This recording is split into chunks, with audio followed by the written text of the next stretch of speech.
Is suffering necessary until it isn't? Gissele Taraba finds this quote from Eckhart Tolle to be really useful in helping her to come to terms with the second noble truth. Hi, it's Margaret Meloni, and welcome to the Death Dhamma podcast. I'm a Buddhist practitioner out here in the world, having experienced the loss of my loved ones and knowing how much my Buddhist practice helped me on my grief journey. And now, together, we have this safe space to discuss death, dying, grief, and the Buddhist teachings that help us really understand attachment, impermanence, being compassionate, being death ready, what it means to live a life so that we can have a peaceful death. Yep, it's a big topic, and we're going to take it on together. Let's go. Suppose you are in a boat and you're rowing and you're on a lake, and you see someone who is drowning in the water. They can choose to get in the boat or not. But sometimes what we do is we jump into the water with them. Then we suffer too. We might drown. But what if you stay on the boat and hold out your hand? They can take your hand or not. This is compassion without being overwhelmed by the difficulty of their situation. Welcome, my friends, to another episode of the Death Dhamma podcast. And today, join me in welcoming Gissele Taraba from the Love and Compassion podcast. So right away, you can see why I'm so happy that she would spend time with us today, because she's a perfect fit. And on her podcast, she shares extraordinary stories of love and compassion. So that helps with our suffering right away, right? Because we always know that some good self-compassion is going to go a long way. Also compassion to others. She is also the author of Reimagining Work, From Suffering at Work to Creating a More Loving, Compassionate, Abundant, and Spiritually Aligned Life. And we spend a lot of time working, and the way that we behave impacts ourselves and it impacts others. And in my other life, where I teach project management, which is all about work, I like to say, can we please use our powers for good? And so, she is helping us with suffering in the workplace. And I think you have some other work that you do. So I'm going to let you take it from there. So welcome, Gissele, and please feel free to tell us a little bit more about yourself and your work. Thank you very much for having me on your show. I appreciate it. Yes, definitely. You mentioned my book. I actually left a high-paying, very stressful job to do the work that I'm doing now, because when I was in leadership, it was all about relationship management and how much suffering there was at work, and how I really felt that compassion could have really helped us, but I wasn't really able to get it on traction there. And so I left to do my own work. So there, I currently am writing my second book, Reimagining Education. I don't know what's going on at UCLA, but there's definitely from my perspective, a need to shift our perspective in how we teach young people. There's definitely all the technology and everything that's happening. I think a lot more of the teaching needs to focus on the inner work, emotional regulation, the need for mindfulness, the need for self-compassion, the need for improved relationships. And then everything kind of goes from there. So that's really the next sort of project that I'm currently taking on. As you mentioned, I have my podcast, and I offer that as a resource on my website. I recently did a TEDx talk that I'm waiting for it to come out, and it was about the interviews I had done during the years with some people that have done extraordinary acts of compassion, how they were able to alchemize the worst of suffering into sort of like the gifts they brought in those moments. And so I'm looking forward to that coming out. Oh, as am I. And I hope that when your book is ready and your TEDx talk is ready, that you will circle back to me and let me know, because I'm definitely going to want to share that. And, in education, yes. And with how we teach, and maybe even how faculty and the system treats one another. I spent part of a day this last weekend with a friend who's, I'll say, deep into academia. I'm kind of on the peripheral. edges, which is beautiful. And she's deep into the system, and she was sharing some things. And I remember I finally just looked at her, I said, this sounds really awful.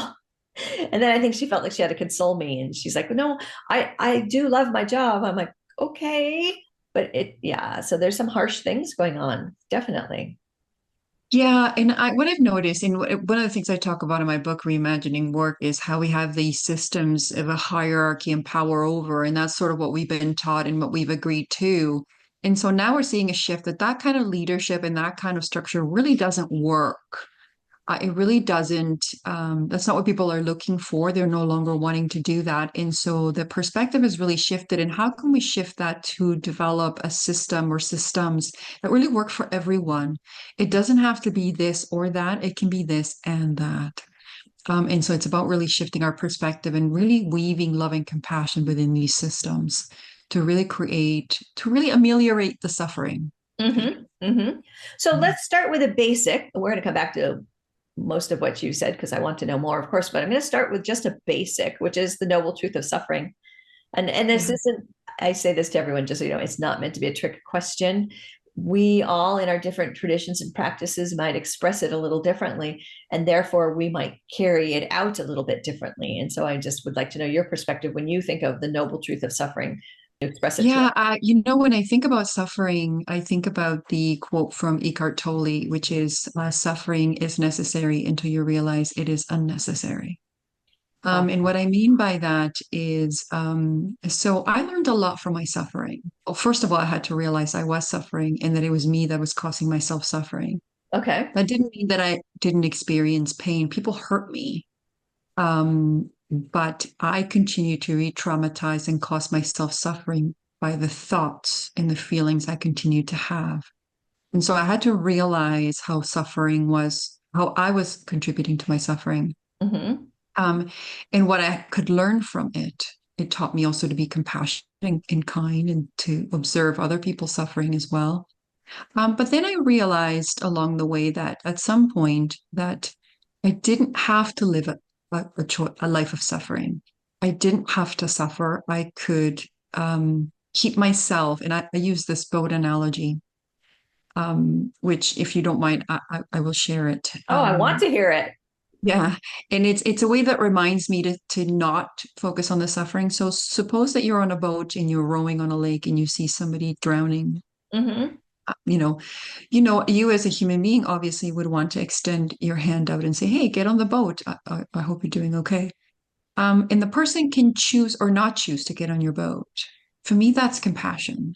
But Oh, people, what they do is they jump in the water to try to save the person, and then they end up potentially drowning themselves. That's a kind of the empathetic distress or sympathy where people kind of, have you ever felt like really sad about somebody, like somebody has a really difficult story and you suffer with them? yes. All you're doing is really just contributing more suffering to the issue. And so, what I like to do is I remind myself to stay on the boat and extend my hand. The person can choose to not take my hand or to choose to take it. That's their choice. But I don't have to go into the water with them. I can continue to hold out my hand until they choose to take it. That And is so a that's, helpful sorry. analogy. Thank you so much because you're right. So yes, I can jump in, and you're right. I think so many times we do that figuratively, and and otherwise, and we just jump in, and then, like you said, we are also potentially drowning because now Yeah. we are surrounded by the difficulty and the sadness, and you can stay in your boat, and that doesn't make you uncaring. It makes you come from a place of strength. And what I tend to think of compassion as, noticing the suffering of others, understanding that they are suffering and wanting to help them. So I can be in my boat, notice and want to help them, but I don't have to put myself at risk of drowning, which I guess I would say in a way that's equanimity entering the equation as well. Yeah, for sure. And I also take, I have to acknowledge a spiritual perspective on this. Mm-hmm. Um, I like to believe that we are all just really these powerful beings and that everybody has the potential to change at any moment. So sometimes the best thing and most loving thing I can do to someone Mm-hmm. is just hold that vision of them that they can overcome, that they are powerful, that they are successful, to see them as they would want to see themselves. Mm-hmm. And sometimes that's the only thing that they're willing to accept, and that's okay. I have to be able to allow people to make their own mistakes and to learn their own lessons without perceiving that I may know better. And so for me, it really is about allowing things to be, Mm-hmm. obviously being that beacon and support for people that want to take that help, but not pushing my help or support for people because I observe them suffering. And I actually learned that from a person experiencing homelessness. We were Okay. talking about, we were talking about, I would see this person as I was going to a class I was attending. And I remember one time I just sat down and we were chatting. And I Mm-hmm. asked what sort of the most challenging aspect of homelessness was. And I was surprised by his answer because he said the people that were trying to help him. And I was like, okay, what do you mean? And what he said to me was that, he would see some regular people that would donate money. And then over time, those people would get really angry with him. And sometimes would get very verbal with him because they're like, well, we give you money. Why aren't you helping yourself? And and so it was that helping with expectation, the helping with the well, you have to help yourself and it has to look this way. This person was homeless by choice, did Okay. not want to participate in the systems, did not want to, I didn't like the structure of the society we were living in. And so, obviously there was serious downsides to the homelessness he was experiencing. Mm-hmm. But one of the things that he felt strongly about was his right to choose. Mm-hmm. And so I was very surprised at his answer. I would have said it was, like potential violence in the shelters and so on and so forth. But Right. it was that. So I remember reflecting on that conversation and asking myself, where am I giving with judgment? Where am I expecting people to change in my life? Mm-hmm. And where can I practice more of an unconditional love and acceptance? And I find that when I do that, people are much more receptive to my help than when they feel judged for the support. I can see what you're saying as you're speaking. I'm thinking that definitely something I've worked on in my life is letting go of that expectation of helping, and maybe more so in my personal relationships than with helping someone on the street. But definitely that thought of I did this for you, with you, whatever, and now I can't believe you're treating me this way. Or yeah, definitely early on I had strings attached. I didn't realize I had strings attached until there was a problem, and then I was like, wow, how could this person treat me this way? I helped pay for their kids tuition or whatever. And I had to really look at myself, which is important and difficult, and realize your role. What is your role in this, Margaret? Your role is you are not giving without strings attached. You think there's no strings attached, but those strings, they came right up. They came right up. And that's very insightful of you. So I think you should acknowledge that Oh, thank you. because often there's so many of us, and there's been times in my life when I wasn't even willing to have a conversation. I wasn't really wanting to be that aware. And so anytime there is that level of awareness where we're saying, okay, what's my responsibility? I think is something that should be acknowledged because it's such a strong stepping stone to us making a change. Whenever there's expectation, there's always going to be suffering Mm-hmm. because because sometimes our expectations are not met or not vocalized. I wasn't very good at in my relationships in the past at being able to say what I really needed. I expected the person to be a mind reader to tell Right, me, you right, should know. If you knew me, then you would know this. And right. that's kind of a very unfair expectation. And so expectations usually lead to suffering. I had to learn that one too. I had to learn that one too. I had to realize sometimes you just have to look at people and say, no, this is what I really want, and then deal with it together. Right. But that not knowing, like, how can somebody read my mind and know that today I want to go have pizza or whatever the thing is? Like, well, you should just know I like to have pizza on Fridays. Really? Why should they just know that? For me, I realized that it was about wanting to be seen. For Oh, me, when I really dug into those expectations, it was about, does this person really see me?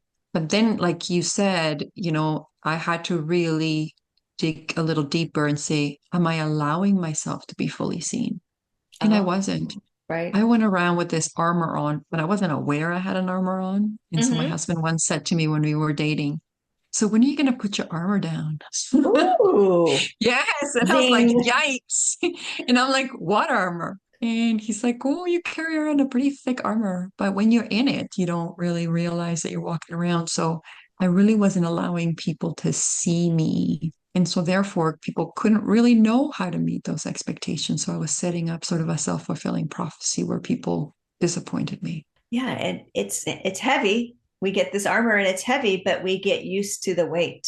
Yeah, I love that you said that. Yeah, We get used to the weight. true. Can you share with us, you've had these experiences, you had this experience with the unhoused person, you've had your own challenges.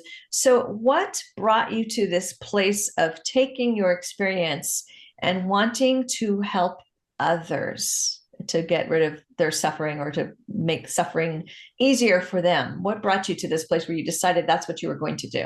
I think that has morphed over time, but I'll start with the beginning. I think in the beginning, I was just wanting to help myself. And I kind of have this belief that when you help others, you help yourself, Mm-hmm. because we're so interconnected. So I really felt like the way that I could help myself was by helping others. And then I find that you also learn from when you're helping others. But now I feel like it just comes from a genuine love of people. It doesn't come from that place of suffering or needing to teach and learn anymore. It comes from just a genuine love of how amazing and wonderful we are, and how much fun it is to watch people flourish. And I still do believe in that interconnectedness. My wellness depends on your wellness, as a friend of mine said. I can't be well unless you are well because, you hurt someone else and then they hurt someone else and it eventually comes back to me. And so it is very much, as she said, an act of self-love to love others. So for me, it really is about loving myself through others Okay. through being of service. Okay. And I would say one of your primary tools or messages, however you want to say it, is to really bring compassion. And maybe you can share with us some of the ways in which you are helping people bring compassion into their work lives to really, make it a better experience and more spiritual alignment in the day-to-day, work that pays our bills. Yeah, for sure. Thank you. So the primary thing is that really is that awareness of what we're feeling in the moment and Mm-hmm. what we need in the moment. So often when we're in the workplace, we're just go, go, go, and we're not taking time to check in. At one point, I had the role of being a director of, like, I think I had 9 departments at some point, or maybe even 11. And one of my departments was HR. And leadership is all about interpersonal, it's all about relationship management. And I would see these people that were so hurt at times and didn't know how to manage those difficult feelings because they hadn't taken the time out to check in with themselves and ask themselves what they needed in that moment and given it to themselves through compassion, through love, or even externally if they needed to reach out to someone else.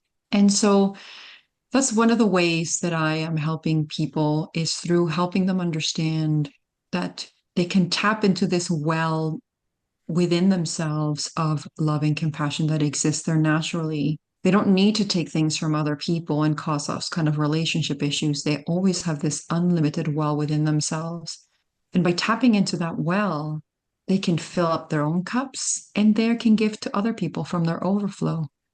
And so that's one of the ways. The other part where giving ourselves what we need in the moment is really helpful is in having difficult conversations. Again, in the workplace, there's difficult conversations have to happen. Mm-hmm. Unless you are not doing any of the work, or unless you're not diverse enough, you have to have difficult conversations, whether it be with students or with your fellow faculty or with leadership.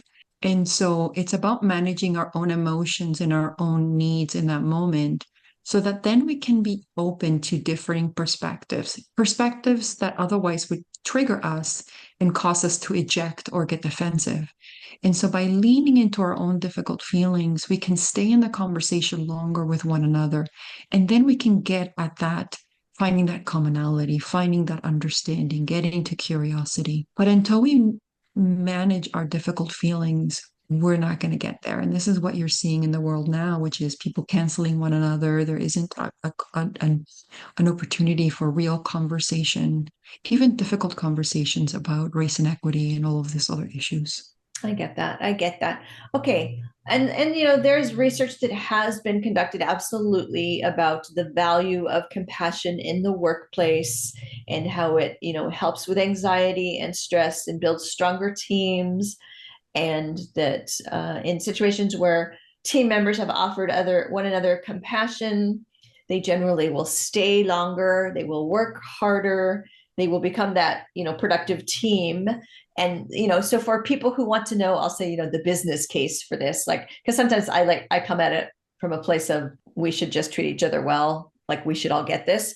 But we are talking about the work world, and so sometimes people want to know like the bottom line, right? So here's the bottom line: is your team can become a high performing team. They'll be more productive. They'll do better. You'll do better.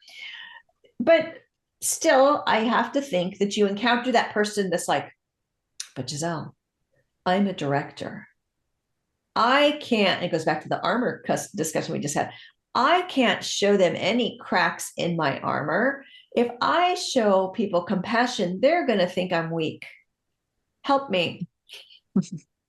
Yeah, we have a lot of myths of compassion, and it's so thank you for asking this question. There is that perspective. First of all, I don't think we understand what leadership is or what leaders what it means to lead someone. And we certainly don't understand the difference between true strength and versus force, right? Aha. And so people think that using force or power over is the way that we get people to change. But the truth of the matter is, the most effective way to get people to change is through motivation and understanding and mutual collaboration.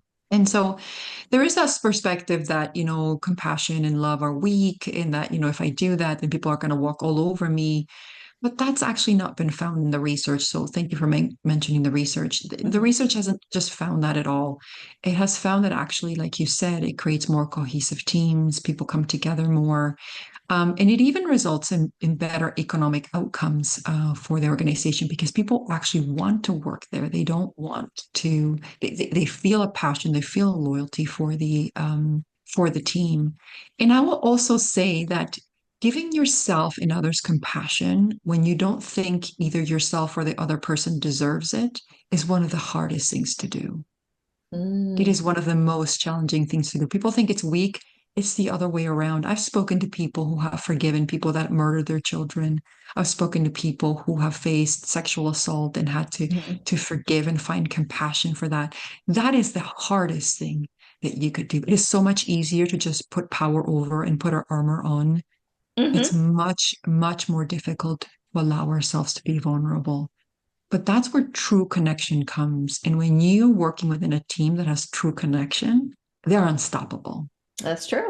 I think that's true. Yes, I do often think, you know, sometimes I want to say to people, like, you don't make the mistake of thinking that compassion is weakness because it's not. And it doesn't make you a doormat. It doesn't make me a doormat. Sometimes compassion means saying no, you know, which brings back to that idea of like, but what if everyone thinks I'm too nice? If I'm compassionate to my team, am I too nice? Yeah, so I don't think it, the thing again is that people really don't understand what compassion is. So saying no to someone else is saying yes to yourself, Mm-hmm. right? Sometimes the most loving and compassionate thing you can do for yourself is to say no to someone else or get away from them or not allow them to hurt you anymore. You know, Kristen Neff has this thing called fierce compassion, which is really about you having really, really strong boundaries and really, you know, stepping into your strength.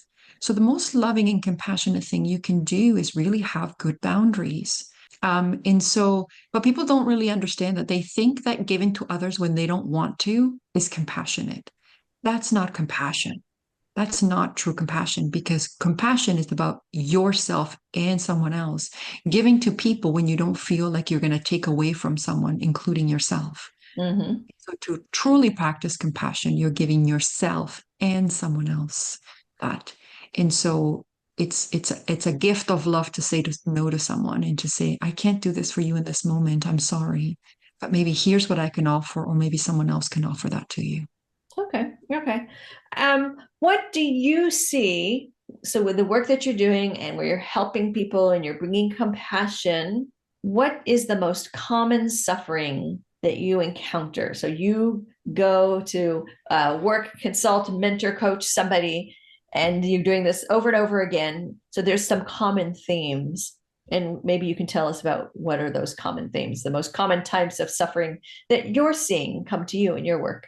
I would say the most common is the negative self-talk, the inner critic, the harshness, the inner, because I think everybody makes mistakes, but it Mm-hmm. is how you manage yourself in those difficult moments that causes the most suffering, because really being harsh and critical to yourself prevents you from changing. And that may seem counterintuitive because we've been taught, oh, my inner critic is my motivator. That's just how I motivate to do work better and better and better. But the truth of the matter is that that inner critic causes a lot of shame. And it's shame we don't want to address. And Mm-hmm. so there will be aspects of ourselves where we will kind of dim our own light and not really truly flourish and be our best selves, our most authentic selves. And so can't ever really get to the point of flourishing and getting beyond suffering if you're treating yourself that way. And the other thing that I really see is often that people are continuing to re-traumatize themselves. Sometimes a trauma happens, Mm-hmm. but with their thoughts and emotions, they keep reliving it and reliving it and carrying the same feelings and beliefs and emotions to the next day and the next day and the next day and the next day.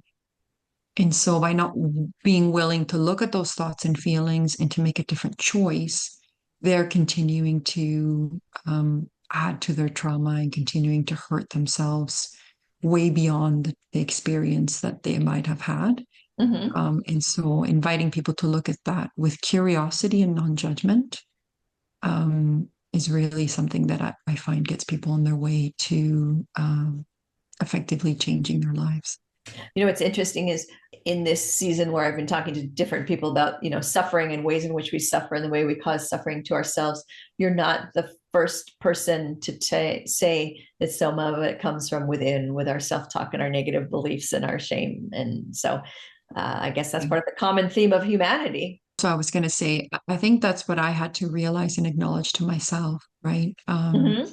That it was me who was re-traumatizing myself by thinking that I wasn't worthy, by thinking that I was not lovable, by you know, having all these fears, Mm-hmm. allowing these fears to dictate my life and seeing myself as a victim. I really wasn't allowing myself to step into my full power. And I kept giving my power away to other people to determine how I felt about my life and about myself. And so when I took that power back and decided, I don't need to have this relationship with suffering. I don't need to have this relationship with my mind and with my heart. Like things really began to shift. It's that double pronged arrow, this concept of the suffering, the first shot, first prong, you don't have any control over. It comes and it hits you, but it's how we react that causes ourselves additional pain. And in a way, you're elaborating on that concept. You've been doing this for a while, and you've been started off by helping yourself, and then realizing that to help yourself, you help other people. You've had these experiences, and I'm just wondering, have you had a moment where you realized like this was really your path, and that you could really understand that this was something you were meant to do?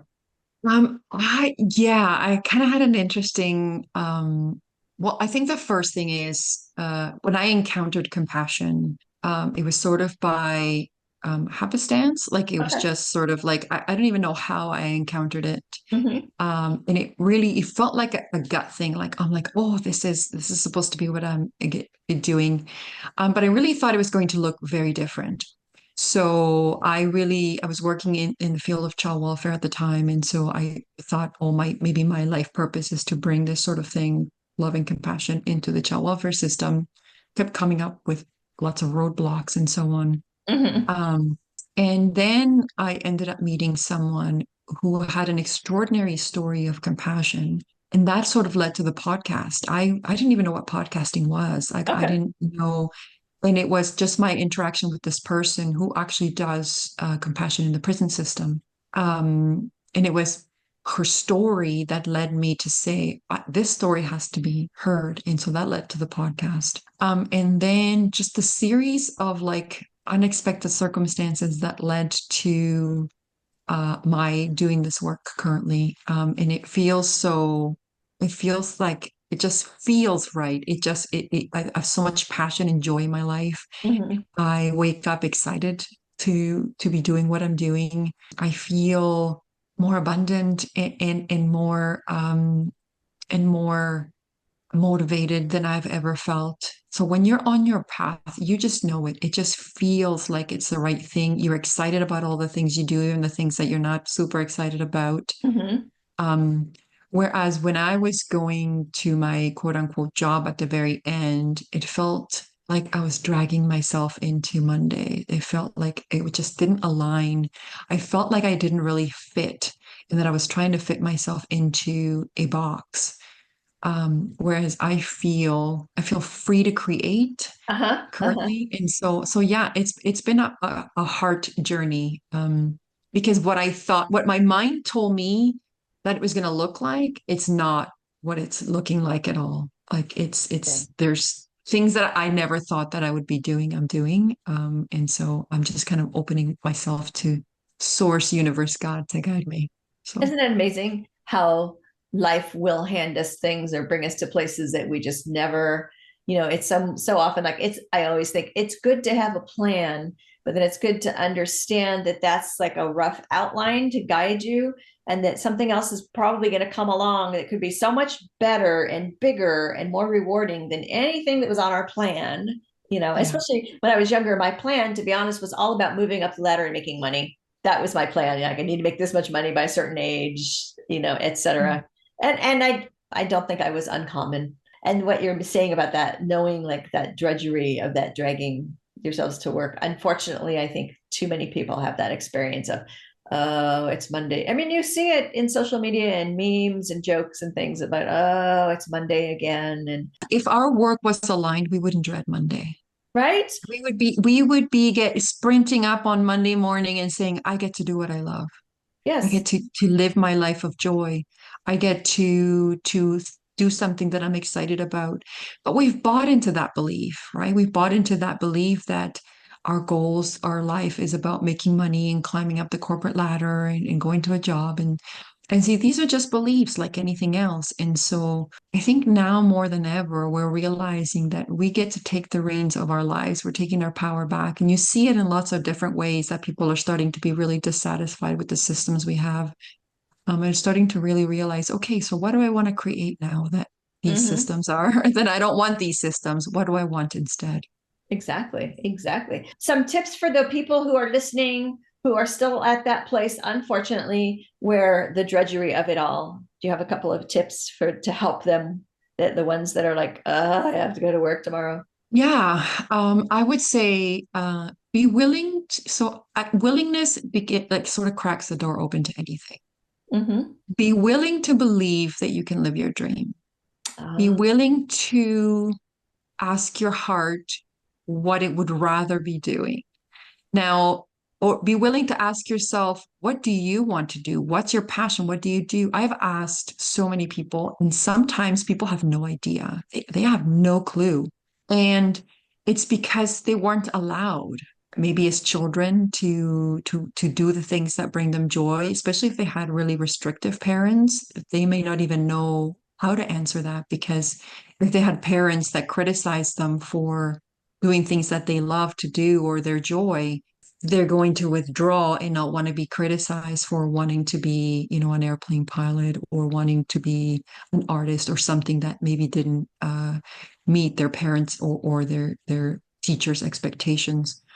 And Hmm. so just being willing to believe that you can live your dreams, being willing to tap into your heart and say, hey, what's the biggest, boldest dream that we could have for ourselves? That doesn't mean you have to quit your job. Doesn't mean you don't have to do the things you have to do or pay your bills or anything like that. Hmm. It's just you being open to how, if we were going to do this, maybe theoretically, what could that look like? How could that be open? Is this something that I could do, on the side or just start even little tiny? I have a friend who's starting a new business and she's Hmm. like, first of all, she had to say yes to the universe. And so she just said yes and things are just coming at her, which is amazing. And she's like, you know what? I just want to start teeny tiny to see if this is something I would love or even start. So people always tell you, oh, you got to make $1 million and you got to start off within the five. You don't.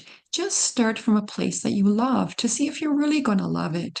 Take a step forward. You don't have to go all the way to the end, as people always say. So I think Hmm. if you manage it in small bites, you may be able to, on the path before you know it, one step at a time, you're living your dream.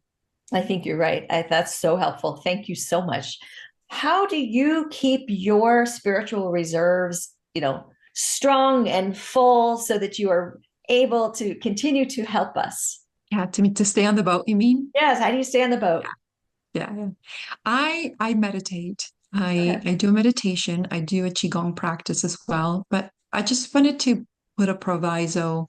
Different things work for different people. So I do believe that sort of within our hearts there is like a seed of things that are really our passions and things that really work well for us. Hmm.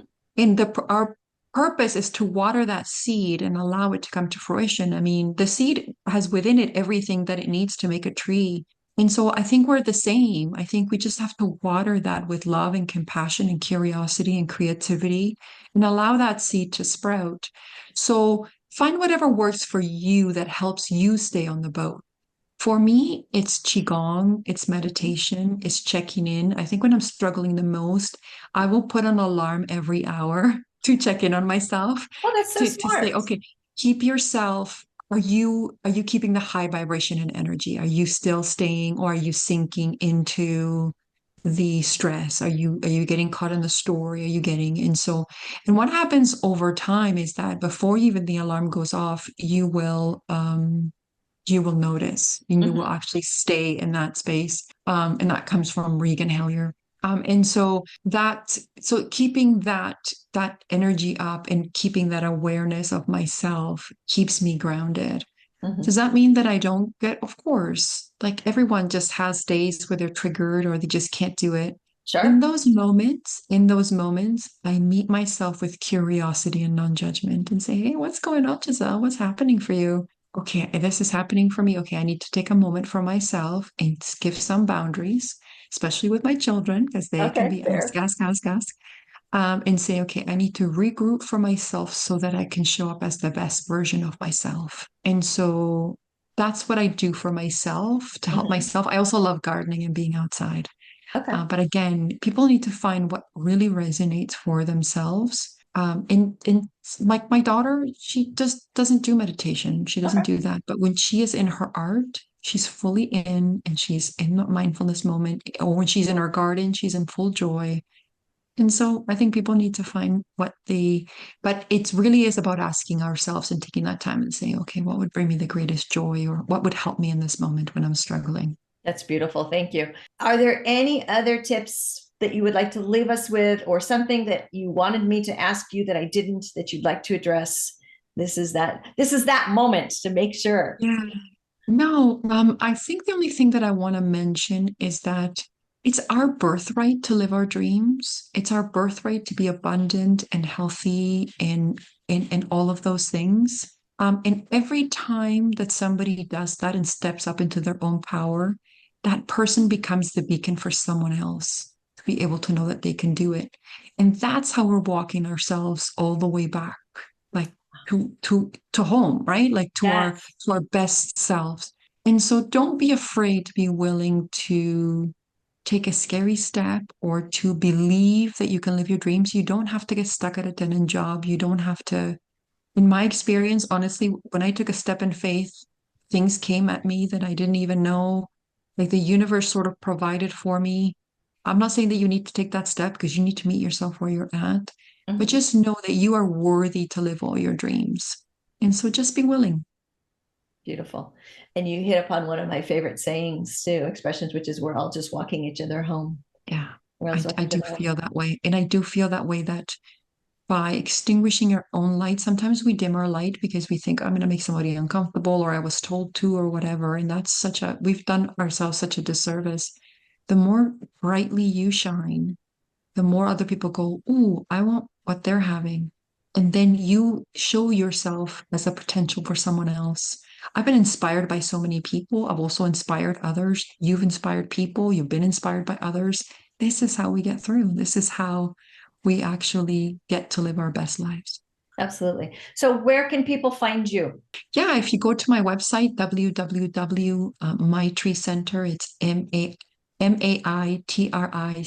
MAITRICENTRE.com. You will find our podcast there. There's also some blogs. My book is there. And right now I'm in the middle of writing my second book. I'll also post my TEDx talk there when it's available. I'm just waiting for the edits. Perfect. I can't thank you enough. I know this is so helpful to everyone. And thank you so much for sharing your time, your brain space, your wisdom, and your compassion with us. I've got books for you, starting with Carpooling with Death, How Living with Death Will Make You Stronger, Wiser, and Fearless, the book that got me going and helped me to discuss going through the death of my loved ones, followed by Sitting with Death, Buddhist insights to help you face your fears and live a peaceful life, based on season 1 of the Death Dhamma podcast. And just recently, Enlightenment Unleashed, how your pet can lead you to spiritual transformation, because during our lifetime, we may see the rising and ceasing of many pets, and we love them like they are our family. Find these on Amazon.com or come see me at MargaretMeloni.com. You've been listening to the Death Dhamma podcast with your host, Margaret Meloni. Thank you so much for being here. Come find me on MargaretMeloni.com, MargaretMeloni.com. And until we meet again, may you be well, may you be happy, may you be at ease, and may you be free from suffering. Bye for now.